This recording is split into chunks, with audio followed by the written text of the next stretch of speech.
hormati Ketua Pimpinan Wilayah Muhammadiyah Sumatera Barat, Bapak Dr. Haji Falahuddin AG.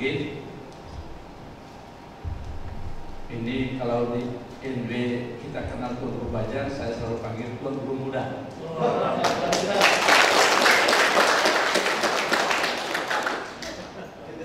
Ini adalah gubernurnya Muhammadiyah, ya. Ketua Pimpinan Wilayah itu adalah gubernurnya Muhammadiyah di provinsi. Yang saya hormati Dekan Fakultas Ilmu Sosial yang semangat, gagah. Kalau ini kan baru yang kedua ini, ijazah fisip ditandai oleh dekan yang doktor. Naik dikit ijazah kalian sekarang itu.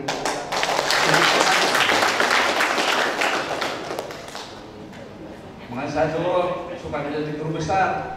Amin. Karena sudah dengan doktor, sudah doktor tidak jadi guru besar itu alangkah ruginya seorang dosen.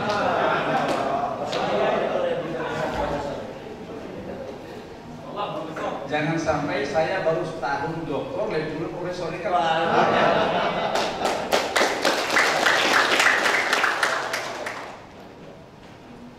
Para WDK ini yang semangat luar biasa. Saya tahu teman-teman ketua prodi kerja sampai jam 12 malam tadi malam ya. Ini sudah 2 malam, 2 hari, 3 hari. Menyelesaikan supaya bisa yudisium hari ini. Karena kita siap berkarya luar biasa teman-teman di FISIP ini. Saya sedang khutbah nikah Pak Ketua hari Kamis itu, berkali-kali masuk telepon dekan. Saya tidak angkat kan, saya sedang khutbah nikah di Bima hari Kamis yang lalu. Saya bilang silakan Pak Dekan yudisium, insya Allah kan hari Selasa saya sudah rapat dengan semua dekan, sudah ada masalah, saya berangkat. Saya tenang, tapi begitu sampai di Bima sehari, telepon semua suruh pulang. Terpaksa kemarin ke bandara, rapid test, saya lakukan rapid test itu semuanya. Tapi alhamdulillah, no reaktif, bisa lah naik pesawat kembali. Walaupun istri saya masih dalam perjalanan sekarang, pulang tahun dengan mobil. Seluruh dosen, ini luar biasa, dosen dari FISIP ini. Saya melihat perubahan yang sangat drastis, karena terus terang aja selama ini, sejak saya di BPH itu, selalu bermasalah ketika yudisium di FISIP. Selalu bermasalah. Alhamdulillah sekarang sudah luar biasa perubahan.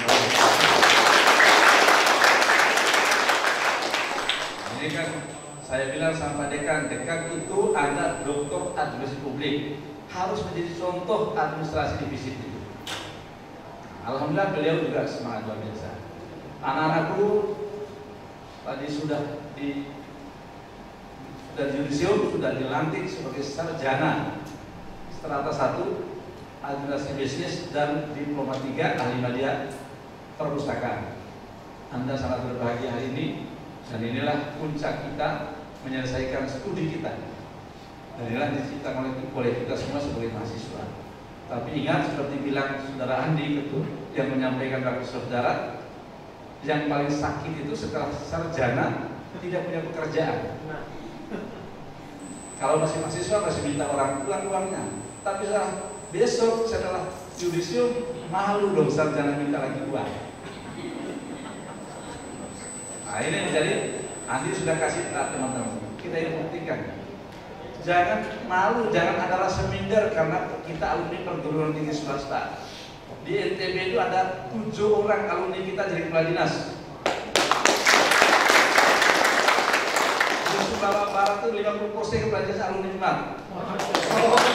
Itu kepala dinasnya. Jadi hampir semua kepala pol PP di NTB ini alumni FISIP. Sudah kalian tahu, itu alumni FISIP yang dulu aktif di Menwas. Sekarang jadi kasat pol PP di kabupaten itu. Jadi bukan perguruan tingginya, tapi pribadi saudara. Pada NTB, kepala dinas sosial, kepala dinas tenaga kerja, kepala dinas investasi. Alumni Muhammadiyah, alumni umat, ketua DPRD Lombok Tengah, di politik banyak.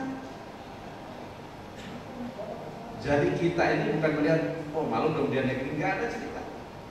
Saya alumni IKIP Mataram, mohon maaf saya selalu sampai ke Ketua saya ikut diklat tim sampai tim 2 itu tidak pernah juara 2, pasti juara 1. Nggak pernah cuma 2. Orang-orang Pak Ars itu alumni UGM ya. Selalu orang mengatakan alumni UGM karena saya suka baca buku Pak Amin aja semestinya. Jadi semua buku Pak Amin itu saya baca. Kan diklat tim itu paling banyak bicara politik. Nah inilah diri kita anak-anak semua. Nah, beberapa hari yang lalu saya mengunjungi para alumni yang mengembangkan bisnis. Nah, jadi Pak Ketua luar biasa. Dia bisa mendapat bersih 15 juta sebulan. Nah, yang menarik sekarang ada orang menggerakkan tukang cukur. Dia di Mataram tiga tempat. Kalau dia bisa bersih lalu kok kan sudah hebat, sudah hebat. Anak dompu kawin sama orang di sini dibanjurin istrinya. Sekarang di dompu kalau di sini hanya tarifnya 12.000 per orang, di dompu tarifnya 25.000. Dia sewa tempat pakai AC, kan tentu tidak tempat cukur pakai AC. Semua pejabat dompu cukur ke tempat dia semua. Coba kan, yang lucu itu anak FKIP semua. Nah, adusi bisnis saya tunggu. Saudara Andi, apa yang dikembangkan? Nah, sekarang di Dompu, di Kecamatan Kilo, dekat Tempura itu, mengembangkan sayur dengan polybagging. Bayangkan Pak, sekarang dikunjungi oleh Kementerian Pertanian gara-gara di YouTube. Sekarang dia suplai sayur untuk Kota Dompu. Akhirnya anak-anak pertanian alumni FISIP belajar dan bergabung dengan dia. Komandannya alumni FKIP yang aktif di Mapala. Ini luar biasa. Dan ternyata dia akan menjadi suplai sayur dan diberikan oleh Kementerian Pertanian. Sekarang buka retail kan di mana-mana. Saya ingin ingin ke depan menguasai anak-anak alumni ada bisnis yang mengembangkan retail itu. Retail syariah sekarang berkembang luar biasa. Jadi Anda tidak ada istilah menganggur ketika sudah sarjana. Tidak harus kita punya modal besar, tidak harus punya uang untuk jadi tak. Saya kira penting anak-anak semua. Saya punya pengalaman pribadi. Anak saya nomor 2 itu kuliahnya pas 7 tahun, kuliah di Malang di manajemen ekonomi manajemen. Dia itu bukan demo Pak Muhajir.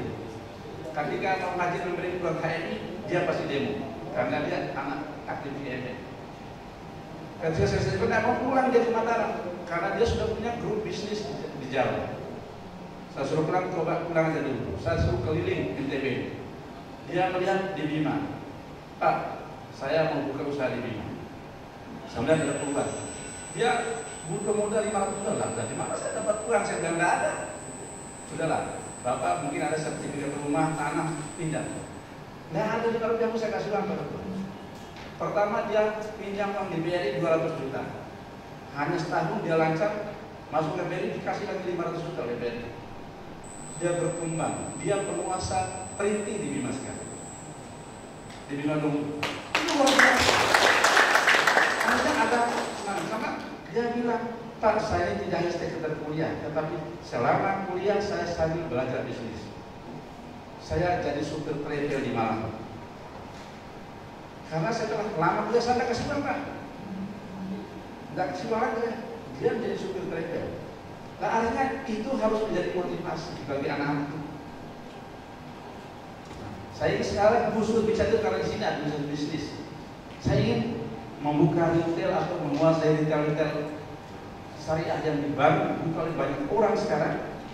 Anak-anak bisnis harus muncul tampil di sini. Ada tentu kemungkinan kalian bisa bersaing juga apabila ada pembukaan calon pegawai Islam, silakan aja. Tapi jangan menunggu ada pembukaan pegawai baru bergerak, bahkan harus ada mulai. Bayangkan NTB ini pengimpor telur dari Bali sampai Banyuwangi. Setiap bulan untuk 250.000 biji telur yang dibutuhkan 250 biji telur impor dari Bali dan Banyuwangi. Kok kita punya lahan yang luas, saya bilang Kementerian Pulau Sumatera, masa nggak bisa kita ternak ayam? Dari proses sarjana peternakan yang nganggur, itu kan nggak benar. Ini problem kita. Ini saya kasih PR kalian, seperti bilang Andi tadi, sakit kalian besok itu setelah sudah mau minta sama orang itu mau malu kan? Ini saya ingin katakan ke saudara, tolong ini menjadi pelajaran. Jangan hanya menunggu uang. Anak saya itu sekarang dia minta saya minta izin karena meminjam uang 1 miliar mau beli rumah yang dia sewa untuk kantor tempatnya sekarang. Saya belum kasih izin. Kalau berarti kamu ngambil rumah, saya sudah hitung 10-15 tahun saya bayar. Nah, dia harus beli rumah itu kan sudah jadi jaminan kan. Karena dia rumah itu sekarang dia kontrak 5 tahun. Dia sudah hitung dia kasih saya. Tapi karena dia sudah hitung dalam ekonomi mungkin dia bisa hitung begitu. Jadi dia mengambil 1M, 500 bayar rumah itu, 500 modal. Nah sekarang dia sudah buka fotografi. Jadi orang-orang nikah itu dia beli mobil jadi keliling. Ini semangat. Saya kemarin pergi hanya dalam banyak melihat.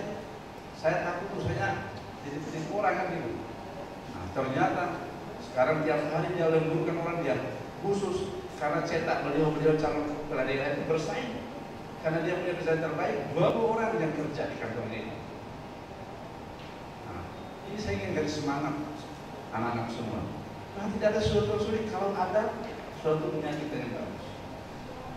Saya selalu cerita kalau di depan rumah Pondok Wakuf itu ada seorang anak muda yang jual nasi kuning dengan mobil Espas.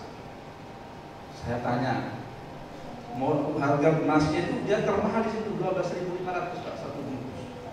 Dia ayahnya seorang pejabat di PU, namanya Pak Mardiko, orang Jawa. Karena ini anak muda luar biasa.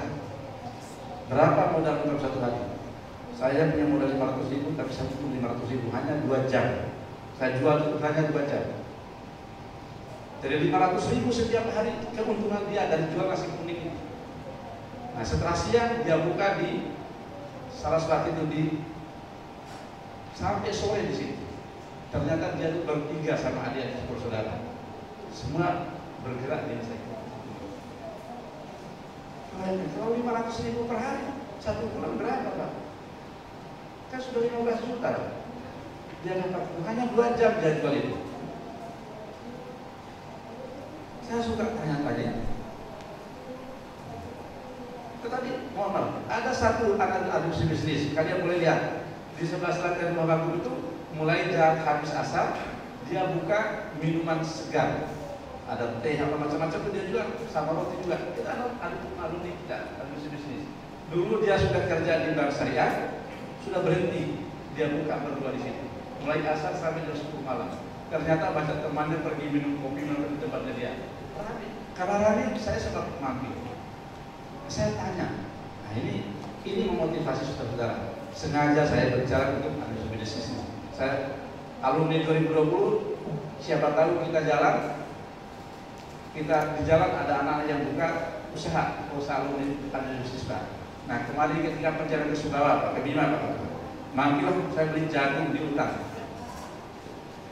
Nah, karena saya dengar bahasa Sasak, dari Lombok Pesli, dari Lombok Tengah Pak. Siapa coba bayangkan, berapa kamu jual jagung? Nah saya kasih yang kalau tidak ada jagung Pak, berarti saya jual. Kamu sepanjang tahun jual pisang goreng, mau yang lain juga. Saya bilang, oh iya, bayangkan. Nah kalau tidak ada jagung nganggur, tapi kalau sudah jagung, dia luar biasa lakunya. Aku ngambil, memang bertanya, jual yang lain juga Bu, katanya jual pisang juga. Ini luar biasa di pinggir jalan itu. Nah, selamat untuk akumulasi bisnis. Yang kedua ini untuk D3 perpustakaan. Kenapa kita harus bangun gedung perpustakaan? Karena kata orang, perpustakaan jantungnya perguruan tinggi. Kalau tidak punya perpustakaan berarti perguruan tinggi tidak punya jantung, kan begitu. Walaupun sekarang sudah dengan online, dengan macam-macam sekarang media, tapi tidak bisa mengurangi kehadiran sebuah perpustakaan yang representatif. Karena kita satu-satunya perguruan tinggi yang punya program studi perpustakaan. Masa kita punya prodi tapi kita tidak mampu menunjukkan gedung perpustakaan representatif. Kita bangun depan visi ini. Bayangkan peta pertamanya kita undang Kepala Perpustakaan Nasional. Insya Allah beliau berjanji akan mengisi semua perpustakaan dengan buku apa yang dibutuhkan oleh kita. Pak Iskandar memang sudah ditunggu untuk datang 3 orang suruh magang di sana selama sepekan. Mau yang online mau yang buku mereka akan bantu. Karena beliau bangga belum ada PTS di wilayah Nusa Tenggara ini yang berani mengambil perpustakaan. Kecuali umat. Kenapa kita bangun? Malu dong punya program di perpustakaan tapi tidak punya gedung perpustakaan representatif. Keluar kuliah, ya saya berharap mahasiswa perpustakaan tidak ada yang malas-malas baca karena mereka adalah ahli literasi kalau sudah masuk ke perpustakaan ini. Menjadi tantangan bagi saudara. Kemarin bersama Ketua PBN kami sudah di Bupati Lombok Timur, Pak Dekan sudah siap, tidak perlu menunggu Bapak boleh terima mahasiswa baru di sana untuk pengelola perpustakaan desa. Kita kuliah di Lombok Timur.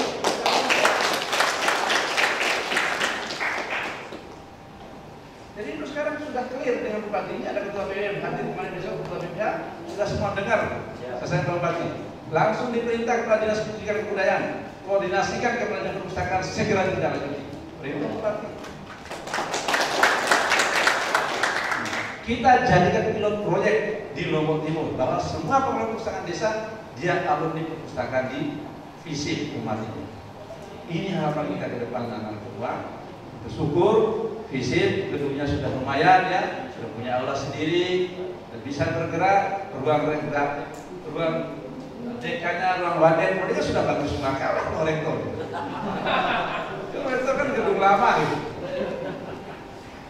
Ini luar biasa. Inilah karena secara fisik kita harus tunjukkan bahwa kita punya perubahan. Kalau di depan kita sudah punya masjid yang representatif, orang banyak mengagumi. Kenapa di sebelah selatannya ada UIN tetapi tidak punya masjid seperti itu? Ini bahasa-bahasa orang. Tapi kita perlu berbangga ya, tidak perlu bangga dengan itu. Sampai sekarang mahasiswa baru, kalau mahasiswa baru kita sudah hampir 2.000 yang daftar ulang.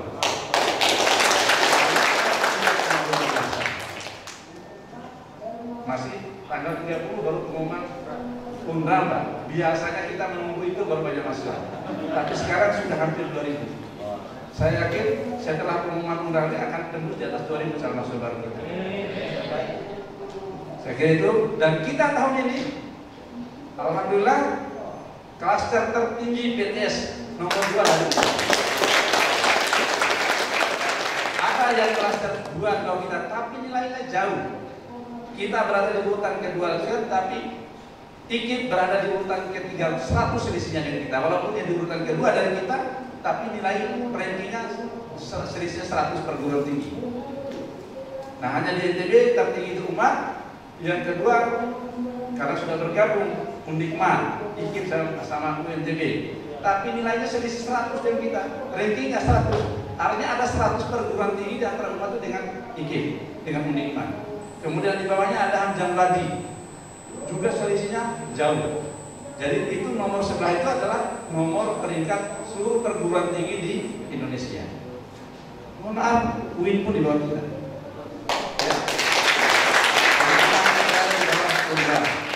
Kan Pak Ketua PBN kan kalau di UIN ini baru hanya kita tidak kalah karena sekarang tidak berbicara tentang PTN, PTS, tetapi kualitasnya itu diukur dari akreditasinya. Kemarin memang tulis-tulisnya teman-teman ingin menjadi A, tetapi kita tunda dulu ya. Mana Ketua PBN? Kita tunda dulu sebentar, kita persiapkan dengan matang, jangan sampai kita masih ada kekurangan sehingga bisa kita turun. Oleh karena itu kita akan siapkan, tidak harus menunggu 5 tahun, 2 tahun saja kita sudah bisa mengajukan. Harus ada di visi ini salah satu prodi yang A, harus ada yang bersaing. Ini prodi bisnis, publik sama pemerintah. Siapa yang dulu? Nah, saya berterima kasih teman-teman ketua prodi. Saya sudah lapor ketua PBN, ini Pak Ketua, teman-teman ketua prodi itu kerjanya luar biasa, 24 jam apalagi menjelang yudisium. Sementara tunjangan mereka bisa sangat rendah standar kita ini. Saya terus terang aja. Nah, saya berharap masa menikah kita bisa mensejahterakan dosen-dosen kalian ini. Karena itu sahabat saya, selamat pada anak-anak semua. Sampaikan salam hormat kami kepada kedua orang tuamu dan kalian harus datang berterima kasih kepada kedua orang tuamu. Karena itulah yang paling utama bagi kalian. Ya, terima kasih. Nasrullah Karim. Assalamualaikum warahmatullahi wabarakatuh.